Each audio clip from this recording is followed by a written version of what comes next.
এই Saint Valentine's ইতিহাসটা বলো, ওরা কি জানে? এই যে কত সালে এটা বাংলাদেশে আসছে, ওরা আসলে জানে? কে নিয়ে আসলো?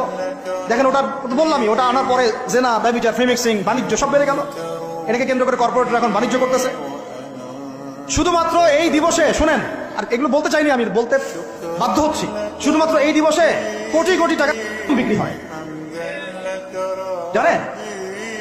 এটা শুধু শুধু কয়েকটা কান্ট্রির পরিসংখ্যান। সারা বিশ্বের পরিসংখ্যান দিলে তো আপনার চোখ কপালে উঠে যাবে। কি হচ্ছে আর কি হচ্ছে না। মনে করেন আপনার ঘরে একজন মহিলা আছেন যার মাহরাম নাই, তার উপর হজই ফরজ হয় নাই। মাহরাম ছাড়া যার হজই ফরজ হয় না, তাকে মাহরাম ছাড়া এভাবে হোটেলে একটা ছেলের সাথে বাইকে যেতে কে বলছে? বলেন, মাহরাম ছাড়া একটা মেয়ের সফর জায়েজ নাই, হজও জায়েজ নাই, হজ করার দরকারই নাই, সে ঘরে থাকবে, ওইটাই তার জন্য বেশি গুরুত্বপূর্ণ, ওটাই হুকুম আল্লাহ পাকে। আর সে মাহরাম ছাড়া এইভাবে এখানে ওখানে ঘুরে বেড়াবে, ছেলের সাথে আড্ডাবাজি করবে, টাঙ্কি মারবে, চটপটি ফুচকা খাবে, এরপর 4টা 5টা ছেলে মিলে ধর্ষণ করে দিলে সব ছেলে দোষ ওই ছেলের উপর আসবে?